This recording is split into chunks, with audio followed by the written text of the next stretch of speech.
जय हिंद। आज पूरी दुनिया जिस बल्ब की रोशनी से जगमगाती है, उस बल्ब की खोज अमेरिका के एक महान वैज्ञानिक थॉमस अल्वा एडिसन ने किया था। थॉमस अल्वा एडिसन का जन्म अमेरिका में हुआ था। थॉमस अल्वा एडिसन को बचपन में जब स्कूल में पढ़ने के लिए भेजा गया तो कुछ ही दिनों के बाद उनके स्कूल टीचर ने एक चिट्ठी दिया और कहा कि ये चिट्ठी अपनी माँ को ले जाकर दे देना। थॉमस अल्वा एडिसन उस चिट्ठी को लेकर के आए और अपनी माँ को दिया। उस चिट्ठी को पढ़ने के बाद उनकी माँ रोने लगी। इस पर थॉमस अल्वा एडिसन ने पूछा कि माँ तुम क्यों रो रही हो?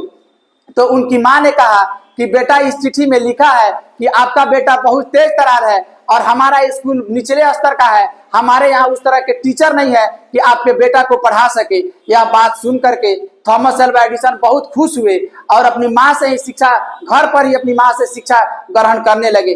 कुछ बहुत दिनों के बाद जब वो महान वैज्ञानिक बन गए और उनकी माँ की मृत्यु हो गई थी, तो एक दिन अलमारी से वही चिट्ठी मिला उनको जो स्कूल से मिला था।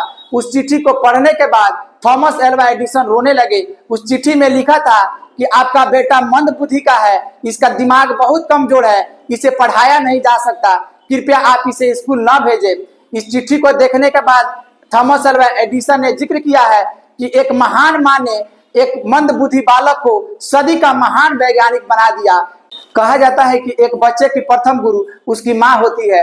माँ अगर चाहे तो अपने बच्चे में ऐसा संस्कार डाल सकती है जिससे बच्चा आगे चलकर चोर या सदी का महान वैज्ञानिक बन सकता है।